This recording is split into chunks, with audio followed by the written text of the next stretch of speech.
వినాయకుడు ఎంత అల్ప సంతోషియో, ఎంత బాగా భక్తుల కోరికలన్నీ తీరుస్తాడో కాశీఖండంలో శ్రీనాథ మహాకవి చెబుతున్నాడు. ఆయన పద్యాన్ని తెలుసుకుందాం.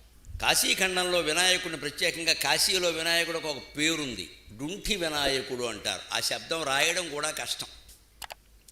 పిల్లలకు అక్షరాలు నేర్పాలంటే డుంఠి వినాయకాయ నమః అని రాసి ఓ 10 సార్లు రాయించండి. డూ పక్కన 0, డకార ఉకారములు డు పక్కన 0, ఠీ పొట్లో చుక్కబెట్టి ఠా రాయాలి, ఈ కారం పెట్ట.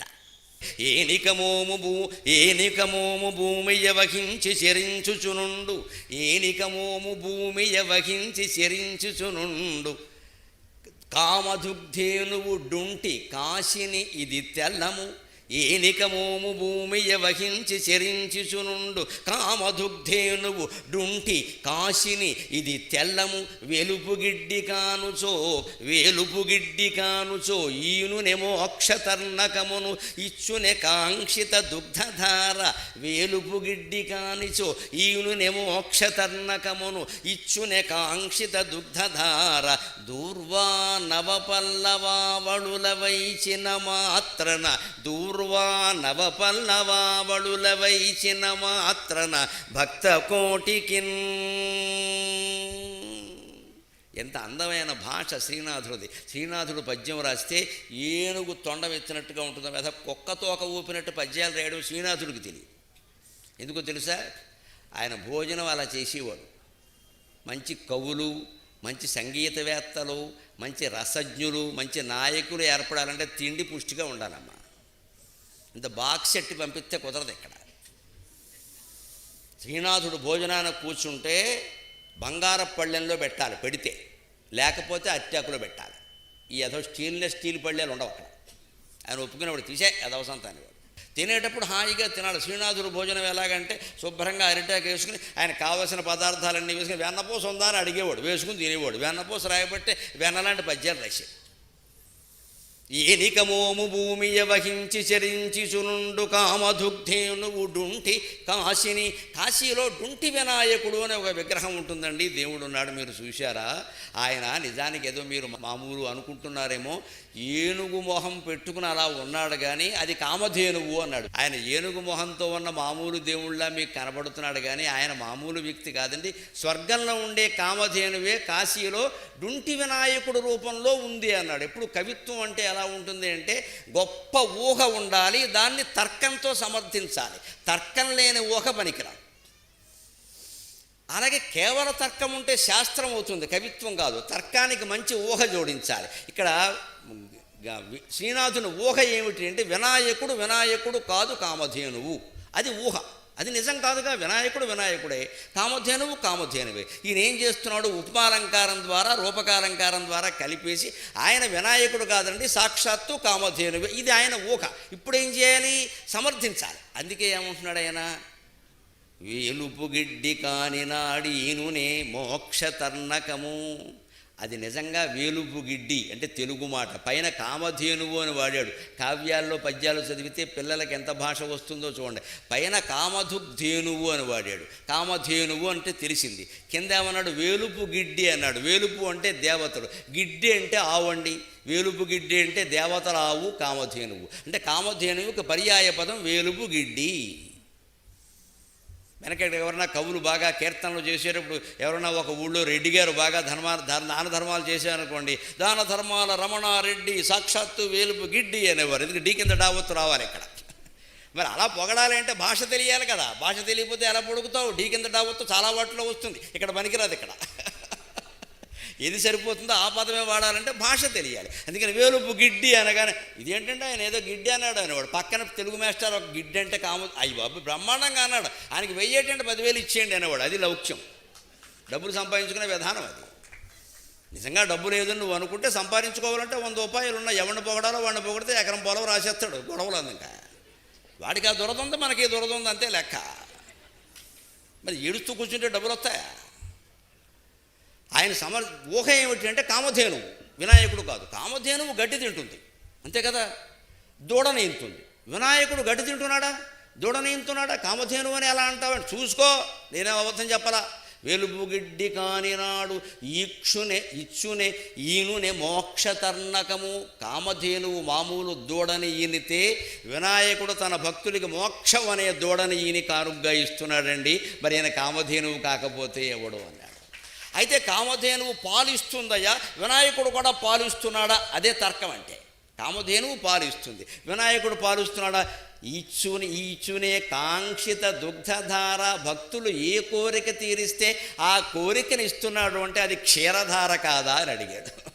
కోరికలన్నీ తీరుస్తున్నాడంటే క్షీరధారే కదా. మోక్షాన్ని కూడా ఇస్తున్నాడు అంటే కామధేనువు దూడనిచ్చినట్టే కదా. ఇవన్నీ ఏం తీసుకుని ఇస్తున్నాడు ఆయన? కామధేనువు గడ్డి తిని ఇస్తుంది, ఆవు గడ్డి తిని పాలుస్తుంది. మరి ఈయన గడ్డి తింటున్నాడంటే చూసుకోండి అక్కడ ఎంత గడ్డి పెట్టారో.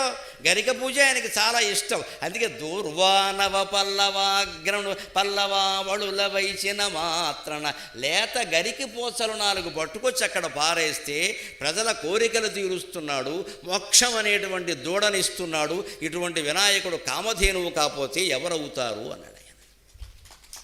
ఎందుకు అంటే దేవుడు గురించి ఎన్ని మాటలు మాబోటి వాళ్ళు చెప్పినా సామాన్య ప్రజలు ఎలా ఆలోచిస్తారు అంటే మన కష్టాన్న దేవుడు తొలగించాలి కదా, దేవుడు అంటే ఎలాగా, మా కోరిక ఏమన్నా తీరాలి కదా. ఇది ఉంటుందండి, తప్పేమీ లేదు. కోరికలు ఉండొచ్చు, కష్టం తొలగించమని కోరచ్చు, గుళ్ళోకి వెళ్ళి చెయ్యాలి ఆ పని, దేవాలయం ఉన్నదే అందుకోసం వెళ్ళొచ్చు, కోరచ్చు. కానీ ఒక కోరిక తీరిన తర్వాత ఇంకో కోరిక, అది కూడా తీరిన తర్వాత ఇంకో కోరిక, ఇలా పెంచుకుంటూ వెళ్ళిపోకూడదు. నేను కోరిన చిన్న కోరికను దేవుడు తీర్చేశాడు అంటే నేను అడిగితే కోరికలకు అతీతమైన మోక్షాన్ని కూడా ఇవ్వగలడుగా, జ్ఞానాన్ని కూడా ఇవ్వగలగడుగా.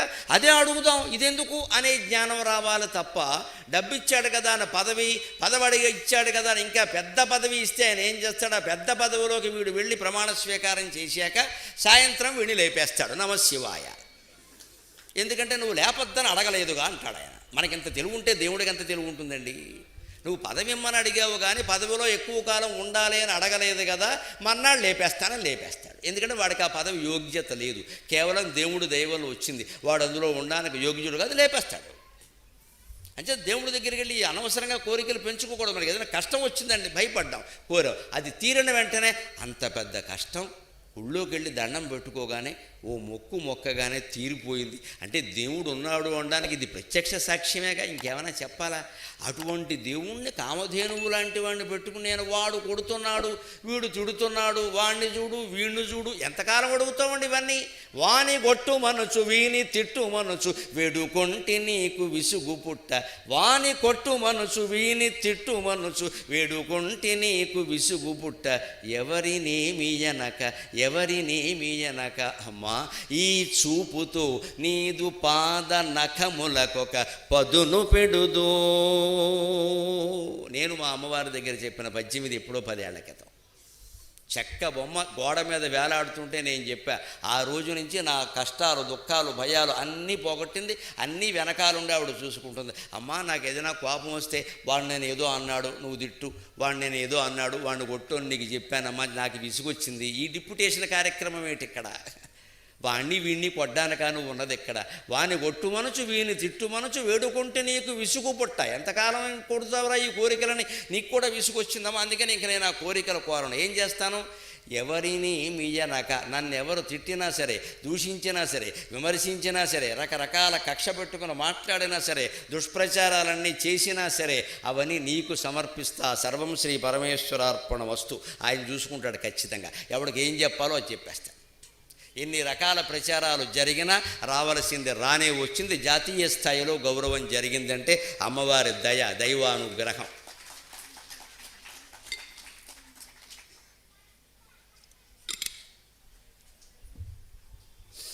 అంచేత కామధేను ఆయన కోరికలు తీరుస్తాడు, కానీ మనం ఆ కోరికలతో ఆగిపోకూడదు. అలా ఆగిపోకుండా నిజంగా వినాయకుడిని ప్రార్థిస్తే ఎటువంటి స్థాయికి తీసుకెడతాడో బమ్మెర పోతన గారు చెబుతున్నాడు భాగవతం ప్రారంభంలో. ఆదరమొప్ప మృక్కిడుదును అద్రిసుతా హృదయానురాగ సంపాదికి, దోషభేదికి, ప్రపన్న వినోదికి, విఘ్నవల్లికాచ్ఛేదికి, మంజువాదికి, అశేష జగజ్జననంద వేదికిన్, మోదక ఖాదికిన్, సమదమూషక సాదికి, సుప్రసాదికిన్. ఆదరమొప్ప మృక్కిడుదు. వినాయకుడు ఆలయంలోకి వెళ్ళినప్పుడు ఈ పద్యం చదువుకున్నాం. మా భాగవతంలో బమ్మెర పోతన గారు రాసిన పద్యం. అర్థం పర్థం తెలియకుండా సంస్కృత శ్లోకాలన్నీ గొప్పవనుకోవడం, అవే చదువుతూ ఉండడం వల్ల ఎప్పటికీ మనకి ఏమీ కోరికలు తీరకపోగా విషయం కూడా అర్థం కాదు, ఏం చేస్తున్నామో తెలియదు. పైగా దాంతో వచ్చిన ఇబ్బంది ఏమిటంటే ఇలా పలకచ్చా అలా పలకచ్చా, ఇది తప్పేమో అది ఒప్పేమో, ఈ అధవచర్చ ఎక్కువ. తెలుగు పద్యం అయితే ఆ గొడవ ఉండదు. ఇది బమ్మెర పోతన గారి పద్యం. ఆయన ఎంత సులువుగా ఉందో, పైగా అనుప్రాస, రైమింగ్, ప్రతి అంత్యప్రాస పాటిస్తాడు ఆయన. ఆదరమొప్ప మృక్కిడుదును అద్రిసుతా హృదయానురాగ సంపాదికి ది అనేది వచ్చింది కదా, అటువంటి దికి అనేవి 8 దిక్కులు వస్తాయి. అట్లా 8 దిక్కులు. అంత పాండిత్యమైంది, సహజ పాండిత్యం. ఈ గురువు చెప్పకుండా వచ్చిన పాండిత్యం, కేవలం దైవానుగ్రహం అని చెబుతారు పెద్దలు. ఆదరమొప్ప మృక్కిడుదును అద్రిసుతా హృదయానురాగ సంపాదికి. వినాయకుడికి ఉండే పూజనీయుడు కావడానికి మొదటి అర్హత ఏమిటంటే తల్లి ప్రేమని సంపాదించగలిగాడు. అద్రిసుత హృదయానురాగ సంపాదికి. మనం అందరము అది నేర్చుకోవాలి. తల్లి ప్రేమని సంపాదించగలగాలి. అద్రిసుత హృదయానురాగ సంపాదికి. పార్వతీదేవి ప్రేమని ఆయన పొందగలిగాడు. మనం ముందు పొందవలసింది తల్లిదండ్రుల ప్రేమని. ప్రతి యువకుడు, ప్రతి యువతి ఇవాళ ఆలోచించవలసింది ఏమిటంటే, మా అమ్మ చెప్పిన మాట నేను వింటున్నానా, మా నాన్న చెప్పిన మాట నేను వింటున్నానా. ఎందుకంటే 3 లోకాలు కలిపి వెతికినా, పెద్ద టెలిస్కోపులు పెట్టుకుని వెతికినా మన క్షేమం కోరేవాళ్ళు తల్లి తండ్రి తప్ప మరొకరి ఈ ప్రపంచంలో ఉన్నారు. నిజంగా మన క్షేమం కోరేవాళ్ళు వాళ్ళే. మనం తప్పు చేసినా క్షమిస్తారు. మహాపాపం చేస్తే పోలీసులు అరెస్టు చేయడానికి వస్తే మంచం కింద దాచేస్తారు. ఇంత ప్రేమమూర్తులు ఎక్కడైనా ఉంటారండి అసలు. పైగా తల్లి అయితే రోడ్డు మీదకి వచ్చి మావాడు ఒక్కడే చేశాడా, ఊళ్ళో ఎవరూ చేయలేదా అంటుంది. ఏమనాలి ఈ పిచ్చి ప్రేమని? కడుపు ప్రేమమ్మ. నిజంగా కొడుకు అంత దుర్మార్గుడు అవుతాడని ఆవిడ అనుకోలేదు, కానీ అయ్యాడు. జైలుకి కడుతుంటే భరించలేదు. పెద్ద పెద్ద తప్పులు చేసిన వాళ్ళందరినీ మీరు బయట తిరగనెత్తున్నారు, మావాడో దొరికాడా. ఈ వాదన చూడండి ఎంత విచిత్రం. కానీ తల్లి ప్రేమ. తండ్రి ఏమంటాడు, కాస్త గంభీరమైన మనిషి కాదు, మన కర్మే, ఏం చేస్తాం, మనం బిడ్డను అలా పెంచాం, వదిలేయి, ఆడు చావాడు చస్తాడు అంటాడు. ఈయన ఎంత దౌర్భాగ్యం అండి ఇది. కొంత గట్టివాడు కాబట్టి తండ్రి ఆ మాట మాట్లాడతారు. తల్లి ఏమంటుంది, నేను వదిలేసి నువ్వు వదిలేస్తాడా, ఏమైపోతాడాయా. ఇది విచిత్రం. ఇది ఏమైపోవాలి అంటే ప్రతి యువకుడు, ప్రతి యువతి ఇవాళ ఆలోచించవలసింది ఏమిటి అంటే, ప్రపంచమంతా నిన్ను వదిలేసిన మిత్రమా, నిన్ను ఒళ్ళో పెట్టుకుని కాపాడడానికి నీ తల్లి సిద్ధంగా ఉంది, నీ తండ్రి సిద్ధంగా ఉన్నాడు. అది ఒకటి గుర్తుపెట్టుకుంటే చాలు. జీవితంలో ఎవరికి ప్రాధాన్యం ఇవ్వాలో అర్థమవుతుంది. వాళ్ళు పెళ్ళి అయిందంటే కొడుకు మనవాడు కాకుండా పోతున్నాడమ్మా, చాలా దౌర్భాగ్యం ఇది. ఏం చెయ్యాలన్నా ఎవరి అనుమతో కావాలి ఇక్కడ. ఆ స్థితిని యువతి యువకులే గ్రహించి తమ మనస్తత్వాలు మార్చుకోవాలి. ఒక అబ్బాయిని ఒక యువతి పెళ్లి చేసుకుంది అంటే ఆవిడ సొంతం కాదండి. ఆ తల్లి కనకపోతే, ఆ తండ్రి పెంచకపోతే ఈవిడికి మొగుడు ఎలా అయ్యాడు వాడు? నా మొగుడు, నా సొంతం, ఇంకెవరితోనూ ఉండడానికి వీలు లేదు, ఎవరి మాట వినడానికి వీలు లేదు, అసలు వాళ్ళ ఇంటికి ఫోన్ చేయడానికి వీలు లేదు. రకరకాల శాసనాలు వస్తున్నాయి ఇక్కడ. కొన్నవాళ్ళు బాధపడి వస్తున్నారు. 25 ఏళ్ళు పెంచాం ఇందుకోసమా? ఇదివరకు అమ్మాయి విషయంలో అనుకునేవారు, అమ్మాయిని ఏదో ఇచ్చేసామమ్మా, మా ఆడపిల్ల అంటే ఆడపిల్ల, ఈడపిల్ల కాదుగా. తెలంగాణలో ఎప్పటికీ అంటారు ఆడ అంటారు వాళ్ళు. అది ఆడపిల్ల అంటే ఆడపిల్ల, ఈడపిల్ల కాదండి. ఇప్పుడు మగపిల్లడు కూడా ఆడపిల్ల అయ్యాడు ఇక్కడ. వీళ్ళిద్దరూ కలిసి ఎక్కడో బెంగళూరులోనో కలకత్తానో ఉంటారు అంతే. ఇంకెవడో మాట్లాడడానికి వీల్లేదు, ఎవరు వెళ్ళడానికి వీల్లేదు. ఒకవేళ అమ్మా నాన్న వస్తామంటే ముందు వాళ్ళమ్మ వాళ్ళ నాన్న వాళ్ళు వచ్చాక వీళ్ళు వెళ్ళాలి. నమశివాయ అటువంటివి కూడా ఉన్నాయి. అంటే ముందు విఘ్నేశ్వర పూజ వాళ్ళది, పుణ్యాహవాచనం వీళ్ళది. ఎందుకు వస్తున్నాయి? యువత యువకులు గ్రహించాల్సిన మాట. ఇవాళ నా మాటకి నా పిల్లల లాంటి వాళ్ళు విలువిస్తున్నారు కాబట్టి చెబుతున్నా. ప్రపంచమంతా నిన్ను సముద్రంలోకి తోసే ప్రయత్నం చేసినా నీ కన్నీళ్లు తుడిచి కాపాడగలిగింది తల్లి మాత్రమే, తండ్రి మాత్రమే, ఇంకెవరు ఉండాలండి. ఎంత తప్పు చేసినా, తల్లిని గుండెల మీద తన్ని పంపేసినా, చివరికి వృద్ధాశ్రమంలో నేను చూడలేనమ్మా, నేను నీ ఇష్టం, బతికితే బతుకు లేతే లేదు అని చంపేసిన, ఏనాడైనా పశ్చాత్తాపం కలిగి దగ్గరికి వెళితే, ఆ వృద్ధాశ్రమంలో కూడా ఏ పత్రికల వాడైనా ఆవిడ మూతి దగ్గర మైకు పెడితే, మా వాడు మంచోడేనమ్మా, ఆడ పరిస్థితి అలా ఉంది, ఏం చేస్తామని చెబుతుంది తప్ప తల్లి కొడుకు మీద నేరం చెప్పదమ్మా. ఎంత ఆశ్చర్యం, ఎంత ఆశ్చర్యం, ఎంత ఆశ్చర్యం. పత్రికల్లో చదివి నేను ఏడుస్తూ ఉంటాను చిన్నపిల్లలాగా, ఎంత బాధపడుతోంది ఈ తల్లి అని. అంత నిజంగా గంటేశాడు. చూడడం లేదు కనీసం, ఎప్పుడో నెలకో 2 నెలలకో ఓసారి ఎడతాడు. అది ఎవరో చూడకుండా అదో నేరం. అప్పుడు తల్లి అక్కడ వాళ్ళు ఎవరైనా నువ్వు ఇక్కడ ఎందుకున్నావమ్మా, నీకు 2 కొడుకులు ఉన్నారు కదా అని అడిగితే, ఏం చేస్తామమ్మా ఆడి పరిస్థితి, ఆడిది ఇక్కడ ఆదాయం సరిపోవట్లేదు అంటే ఈ ముసలి తల్లి భారం అయిందా? ఈవిడేమన్నా 16 ఇడ్లీలు తింటుందా, 3 మిరపరొట్లు తింటుందా? ఏం తింటుందండి ఆవిడ? ఒక్క పూట భోజనం అయ్యే ఆ మాత్రం పెట్టి సేవ చేయలేమా? యువకులందరూ ఆలోచించాల్సిన విషయం ఇది. ఆడపిల్లల తల్లులు మగపిల్లల తల్లులకు నమస్కారం పెట్టి కోరుతున్న అందరినీ స్వేచ్ఛ అంటే అధికారం చలాయించడం కాదమ్మా. ఆడపిల్లని మగపిల్లాన్ని ఎవరిని కాపరం పేరు మీద అధికారం చలాయించనివద్దు. అందరూ సమానమే, అందరూ సమానమే నేర్పండి. అందరం సమానమే ఆడపిల్ల తల్లికి ఫోన్ చేసి అమ్మా నువ్వురా అంటే ముందు నీ అత్తగారు వచ్చాక నేను వస్తానమ్మా అని చెప్పండి. అమ్మా మీకు నమస్కారం, మీకు నమస్కారం, అప్పుడు బాగుంటుంది. ముందు అత్తగారిని పిల్లవే, బుద్ధి లేకుండా నన్ను ఎందుకు పిలుస్తున్నావు, పిలు, ఆవిడ వచ్చాక చెప్పు, ఇద్దరం వస్తాం, అప్పచెల్లెళ్ళలో కూర్చుంటాం, మాట్లాడుకుంటాం. ఈ సామరస్యం ఉండాలమ్మా. పెద్దవాళ్ళకు కూడా నమస్కారం పెట్టి కోరుతున్న ఈ సంస్కారాన్ని పిల్లలకి మీరే కలిగించాలి. రమ్మనగానే ఎగేసుకుని వెళ్ళిపోవడం కాదు అమెరికా ఇక్కడ. అందుకని మీరు కలిగించు స్పష్టంగా అని స్పష్టంగా చెప్పాలి. అందుకే ఖచ్చితంగా అలా పిలవండి, చెప్పండి. ఎక్కడో ఒకచోట ఇప్పుడు అవతలవాడు మారకపోవచ్చు, ముందు మనం మారదాం, నష్టమే ఉంది. మనం మార్పు వస్తే వారు వస్తుందండి, రాకపోయినా మంచిదే, మనం మంచి పని చేసామనే సంతృప్తి ఉంది కదా మనకి. అద్రిసుత హృదయానురాగ సంపాదికి, తల్లి ప్రేమను ముందు పొందగలగాలి ఎవరైనా సరే, తర్వాతే మిగిలినవన్నీ. దోషభేదికి, అనేక రకాల దోషాలను భగవంతుడు పోగొడతాడు. అంచేత మనం ఏం పాపం చేసినా తప్పు చేసినా భయపడక్కల. ఇందాక అనుకున్నట్టుగా ఆటతో ఆడుకునేటువంటి బంతుల్లాగా ఈ గోళాలన్నిటితోనూ ఆయన ఆడుకుంటూ ఉంటే అన్ని పనులు ఆయనవే అవుతాయి, కానీ మనమెల్లా అవుతాయి. అందుకని అయ్యా ఇదే నీ లీలలో భాగంగా జరిగిందయ్యా, పుణ్యము నేను చేసింది కాదు, పాపము నేను చేసింది కాదు అని నమస్కారం పెట్టి ఉండగలిగితే దోషభేదికి, దోషాలు పోగొడతాడు, అన్నీ పోగొడతాడు, మనకి జ్ఞానం మాత్రమే మిగులుతుంది. అంతేకాదు ప్రపన్న వినోదికి, ప్రపన్నుడు అంటే శరణాగతి చెందినవాడు. ప్రపన్న వినోదికి, ఎవరు భగవంతుడికి శరణాగతి చెందుతారో వాళ్ళు జీవితంలో వినోదం మాత్రమే చూస్తారు, విషాదాన్ని చూడరు అనడానికి రమణ మహర్షి మాట ఒకటి ఉంది. అంత జ్ఞాని అయిన వాడు అరుణాచలంలో కూర్చుని మాట్లాడిన మాట ఏమిటో తెలుసా?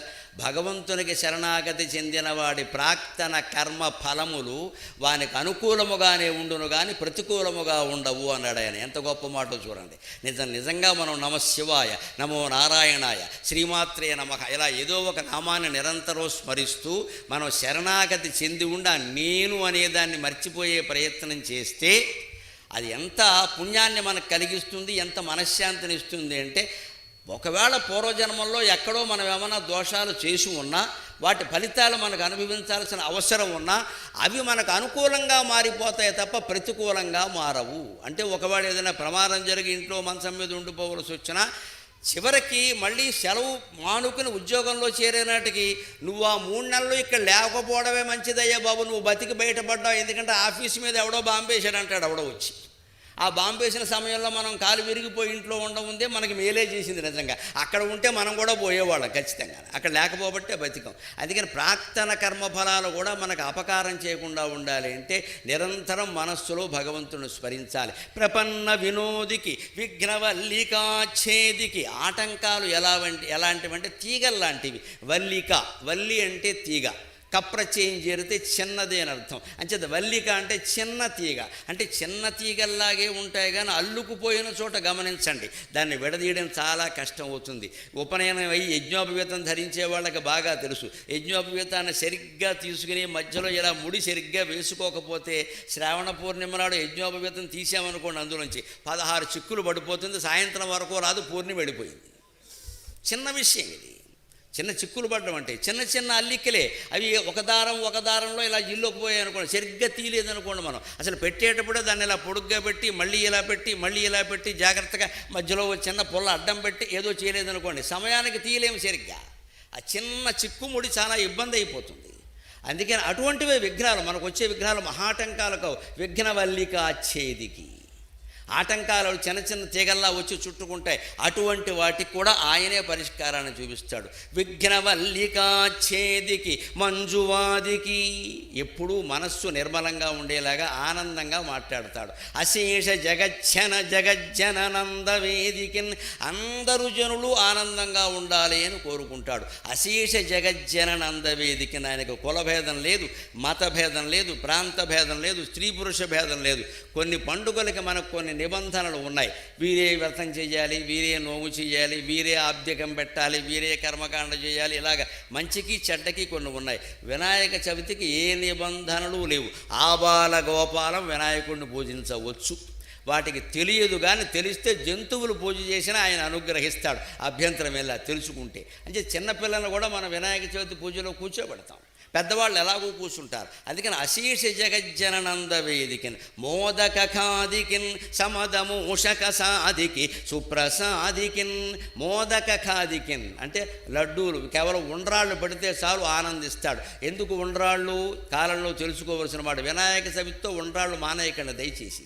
9 రోజులు కూడా చెయ్యడు, ఒక్కరోజే చేస్తారు చవితి నాడు, అంతే మానేశారు. దేవుడికి నైవేద్యం అన్నారు. నిజానికి భాద్రపద మాసం వెళ్ళే వరకు, దసరా వచ్చే వరకు రోజు మనం తినే అల్పాహారంలోనో భోజనంలోనో 4 ఉండ్రాళ్ళు ఉంటే చాలా మంచిది, ఆరోగ్యంగా ఉంటుంది. ఎందుకో తెలుసా? శ్రావణ భాద్రపద మాసాలు వర్షకాలం, బాగా వర్షం కురుస్తూ ఉంటుంది. లోపల జఠరాగ్ని అంటామే, ఇది బాగా మండదు, చల్లారిపోయి ఉంటుంది. కాస్త ఇప్పుడు నూనె పదార్థాలు తింటే పడదండి. అందుకే మన దేవుడికి ఇక్కడ ఉండ్రాళ్ళు నైవేద్యం పెట్టారు. హిందూ దేవతల ఆరాధనలో ఉండే విశిష్టత అంతా శాస్త్రీయం. మనకి ఏది ఏ ఋతువులో పనికొస్తుందో ఆ ఋతువులో వచ్చే పండుగలో అదే నైవేద్యం అవుతుంది. మీరు చూసుకోండి ఖచ్చితంగా, మీరు చూసుకోండి ఖచ్చితంగా. దేవుడికి ఉండ్రాళ్ళు ఇక్కడ శ్రీరామనవమి వస్తుంది రేపొద్దున, అప్పుడు దేవుడికి నైవేద్యం అంటే పానకం. అంత చక్రవర్తికి పానకం ఏమిటండి? పానకమా ఇచ్చేది? శ్రీరాముడికి పానకం ఇష్టం, సీతాదేవికి పూనకం ఇష్టం అని రామాయణంలో ఎక్కడా లేదు. పానకం ఎందుకు ఇష్టం అంటే అది వేసవకాలం, ఏప్రిల్ నెలలో వస్తుంది, చైత్రమాసం, ఎండలు మండిపోతూ ఉంటాయి. వచ్చేది రోహిణీ కార్తె కూడాను. దాహం వేసేస్తూ ఉంటుంది. సరిగ్గా మిరియాలు బెల్లం వేసి కలిపిన చల్లటి నీళ్ల పానకం సేవిస్తే మొత్తం దాహం ఉపశమిస్తుంది. అంటే హిందూ ఆరాధనలో ఉండే విశిష్టత ఏమిటంటే మనకి ఏది ఉపయోగమో దాన్ని తన నైవేద్యంగా సమర్పించమని అడుగుతున్నాడు మన రామచంద్రమూర్తి, మన వినాయకుడు. అంత గొప్పవి మన పండుగలు, అంత గొప్పవి మన పండుగలు. చేతిలో కూడా ఉండ్రం పెట్టుకుంటాడు. ఈ చేత్తో అభయం అంటే ఆయన ఉద్దేశం ఏంటి? పెడితే ఉండ్రం పెట్టు, నీకు అభయం ఇస్తా, లేకపోతే ఏం అక్కర్లేదు పో. నీ బంగారం, నీ డబ్బులు, నీ కానుకలు నాకు అక్కర్లేదు, ఈ ఉండ్రం ముక్క చాలు. అల్ప సంతోషి, అంత పెద్ద దేహానికి అదేం నైవేద్యం అండి? అల్ప సంతోషి. తద్వారా ఏం చెబుతున్నాడు? మన కూడా అల్ప సంతోషులుగా ఉండమంటున్నాడు. మీరు కూడా ఇలా ఉండండి, ఇచ్చిందేదో తీసుకోండి, ఊరికే డిమాండ్ చేయకండి. ఎక్కడ అవతలవాడు చెయ్యొద్దా? దానం ఇచ్చాడు, పుచ్చుకోండి, ఇంత ఇవ్వాలి అంత ఇవ్వాలి, ప్యాకేజీ అనడం ఏమిటి అంటే వచ్చేసింది నిబంధన. ఎక్కడ వ్యాపారాలు వచ్చేసే మొత్తం ఇచ్చింది పుచ్చుకోమని మనకి పుచ్చుకునేవాడికి చెప్పారు. ఇచ్చేవాడికి ఏం చెప్పారు? నువ్వు ఎంత ఇవ్వగలిగితే అంత ఇమ్మన్నారు. వాళ్ళు ఇచ్చింది పుచ్చుకుంటున్నారు కదా అని గడ్డిపరక చేతులు పెట్టి పంపకూడదండి. వాళ్ళు సంతోషంగా ఇమ్మంటే ఎక్కువే ఇస్తారు. ఎప్పుడైనా ఇంత ఇవ్వాలంటే ఇంత అడుగుతున్నారండి అని బాధపడతారు. అలాంటి ప్రవృత్తి ఉండాలంటే భగవంతుడి మీద నమ్మకం ఉండాలి. మనం కష్టపడుతున్నాం, చేస్తున్నాం, దానికి తగిన ఫలితం వస్తుంది రాని. ఇది మనం జీవితంలో అందరం, మీరు ఉద్యోగం చేయండి, వ్యాపారం చేయండి, వ్యవసాయం చేయండి, ఏం చేయండి, చాలు వచ్చింది చాలు వచ్చింది చాలు అనుకుంటే తృప్తిగా ఉంటాం. అందుకే మోదక కాదికిన్ సమద మూషక సాదికి. ఆయన వాహనం కూడా ఎలుక. ఇక్కడ ఒక రహస్యాన్ని గమనించాలి.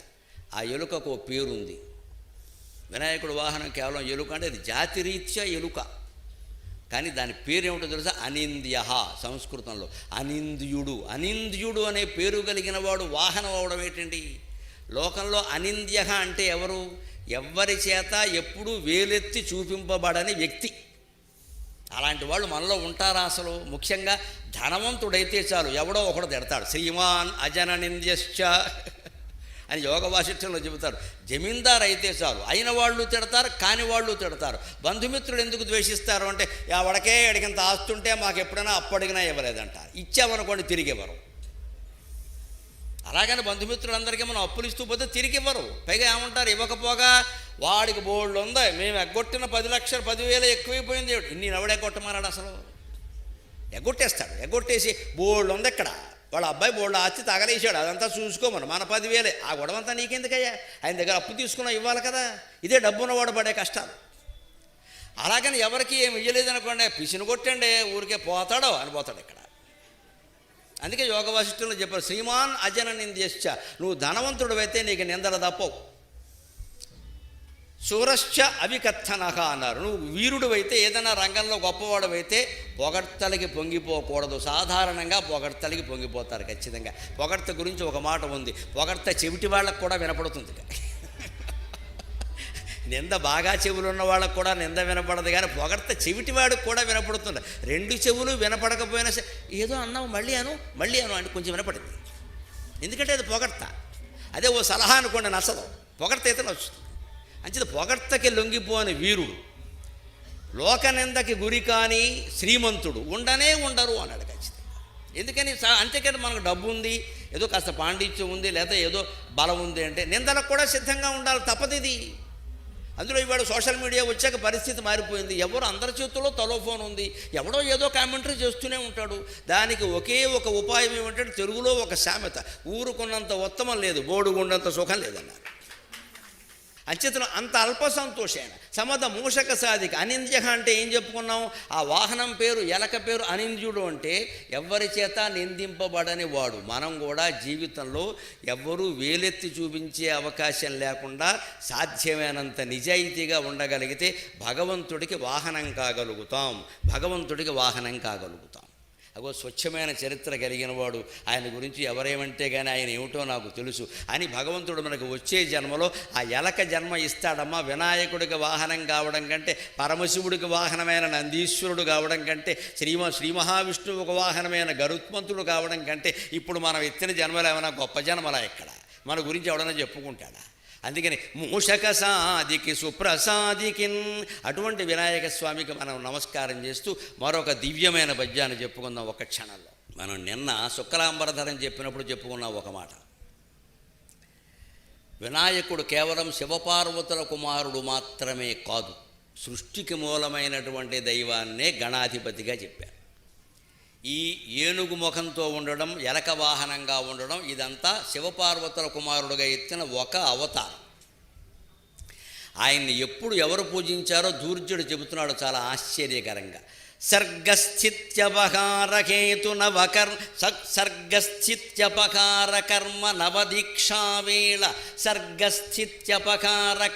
నవదీక్షావేళ బ్రహ్మస్వభూభర్గుల్ విఘ్నములేక సాగుటకునై ప్రార్థించినన్ తత్క్రియాద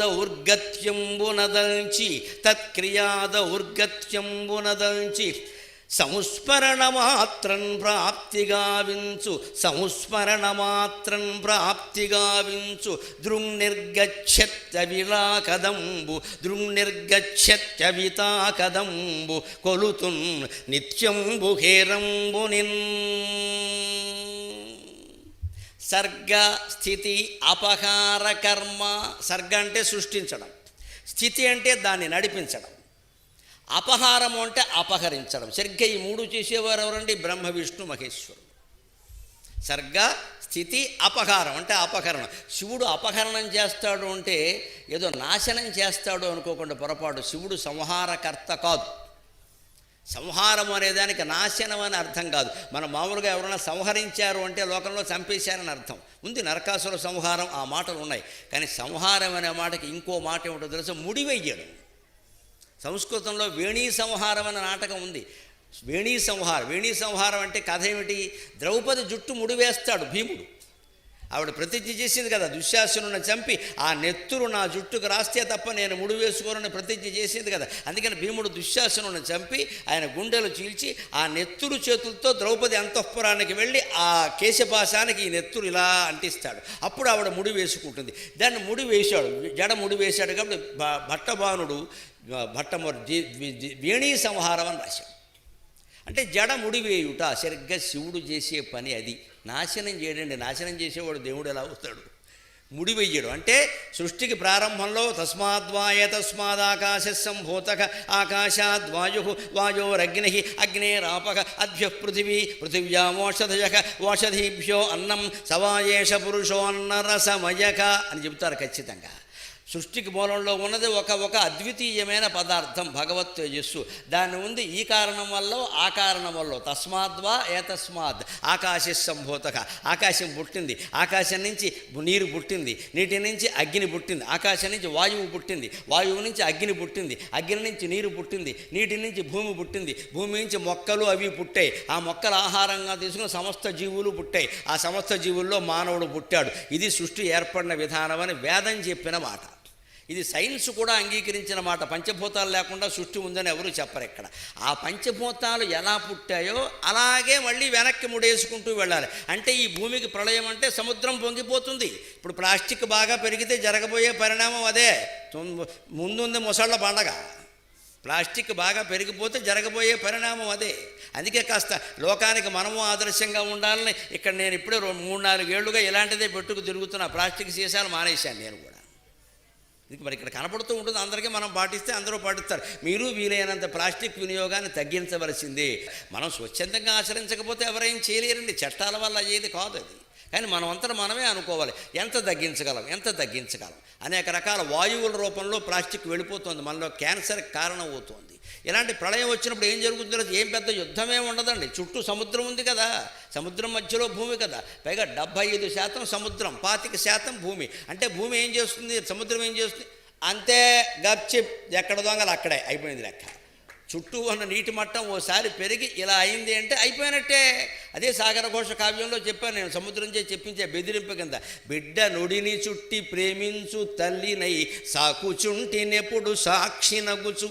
బిడ్డ నుడిని చుట్టి ప్రేమించు తల్లినై సాకుచుంటినెప్పుడు సాక్షి నగుచు.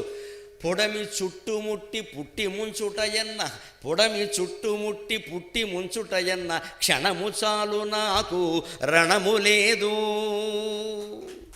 అని సముద్రం చేత చెప్పించే మానవులకి హెచ్చరిక కావాలని. అబ్బాయి మీరు ఎక్కడున్నారో ఆలోచించుకోండి. నేనేదో డాబా మీద ఉన్నా, నాకు 100 ఎకరాల పొలం ఉంది, ఈ ఊరంతా నాదే, ఈ రాష్ట్రం అంతా నాదే, ఈ మాటలన్నీ అనవసరమయ్యా. మొత్తం అన్ని రాష్ట్రాలు, అన్ని దేశాలు అన్నీ కలిపి భూమి మీదే ఉన్నాయి కదా, భూమి చుట్టూ సముద్రం ఉంది కదా.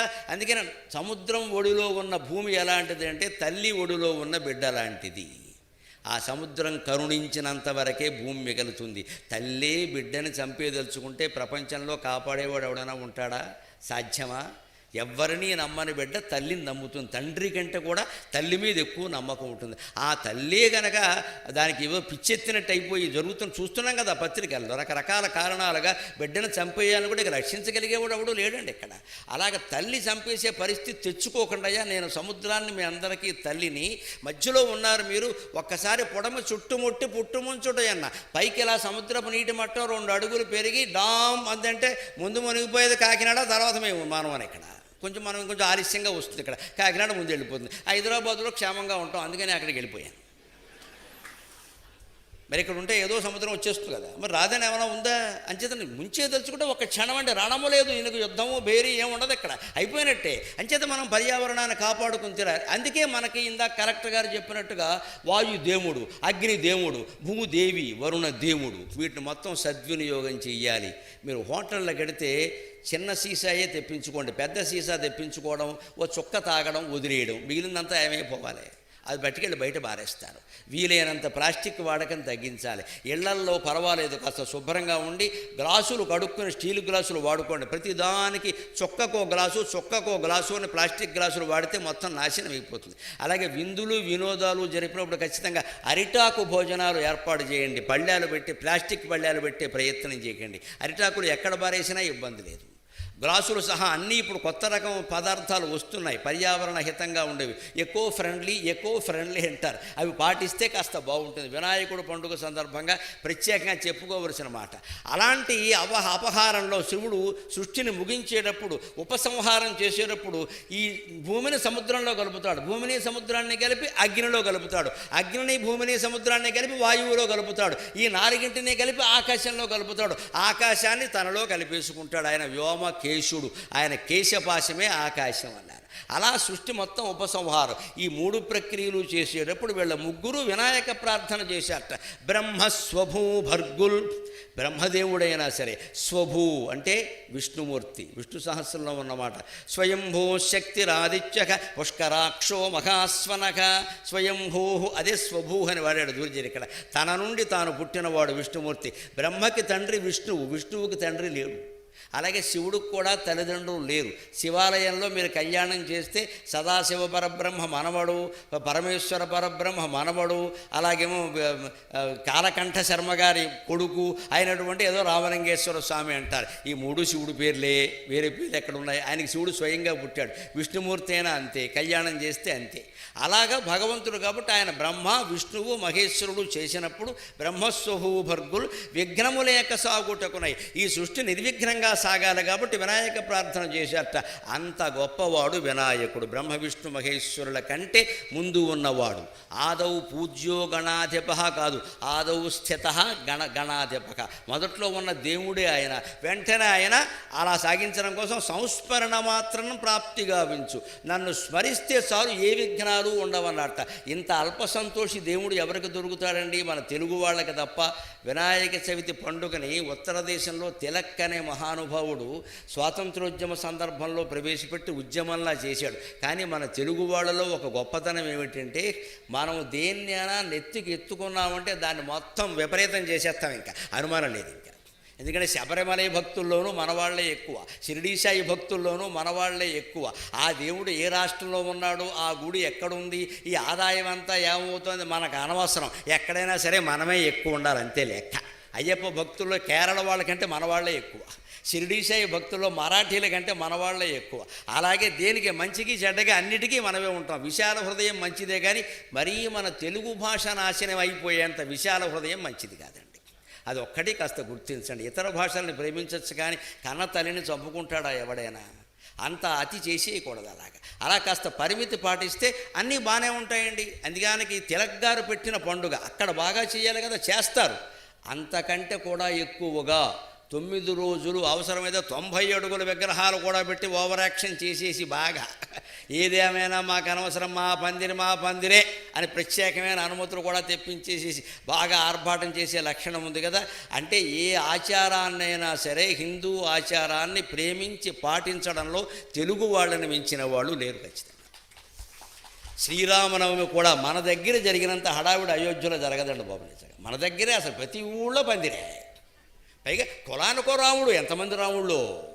ఆ కులం వారికో రాముడు, ఈ కులం వారికో రాముడు, మొత్తం అందరూ పెట్టి పోటీ పేరు మీద దేవాలయాలు కట్టే అదో ఉత్సాహం, అదో సరదా. ఇంత ప్రతి దైవానికి హిందూ ఆచారాలు, నిజానికి హిందూ మతం ఎక్కడైనా పరిఢవిల్లుతోందా అని మనకి అనుమానం వస్తే ఆంధ్రదేశంలో పండుగలప్పుడు వచ్చి చూస్తే ఈ ఉత్సాహాలు, ఈ ఉద్యమాలు, ఈ ఊరేగింపులు చూస్తే నిజంగా హిందుత్వం మూర్తిభవించిన వాళ్ళు తెలుగు వాళ్ళే అని మనకి తెలిసి తీరుతుందండి ఖచ్చితంగా. అలాంటి దేవుడు పండుగను మనం జరుపుకుంటున్నాం, ఉత్సాహంతోనే జరుపుకుందాం, దాని తాత్పర్యాన్ని గ్రహిద్దాం. చివరిగా ఒక్కటే మాట, ఎప్పుడూ నేను చెప్పే మాటే మళ్ళీ చెబుతున్నా. 9 రోజుల వినాయక చవితికి ముందు మనం ప్రవర్తించిన విధానానికి, 9 రోజుల వినాయక చవితి తరువాత మనం ప్రవర్తించే విధానానికి స్పష్టమైన తేడా కనపడాలి. మన ఆలోచనలు, మన మాటలు. అలా మీ ఆలోచనలు పరిశుద్ధం కావడానికి, మీ మాటలు పరిశుద్ధం కావడానికి, మీ చర్యలు రాష్ట్రానికి, దేశానికి ఉపయోగపడడానికి నా ప్రవచనం, ఈ 2 రోజుల ప్రవచనం ఏమాత్రం ఉపయోగపడినా నేను ధన్యుణ్ణి. నాకు ఈ 4 మాటలు నేర్పిన మా అమ్మ ధన్యురాలు. చివరిగా భాష గురించి ఒక్క మాట చెప్పి నేను సెలవు తీసుకుంటా.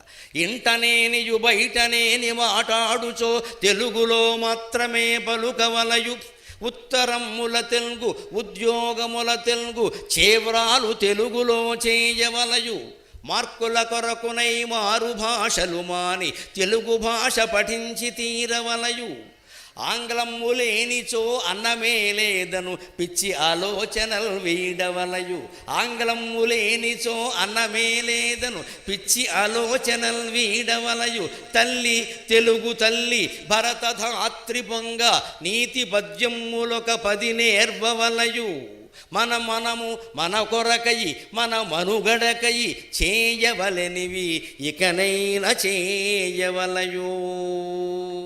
స్వస్తి.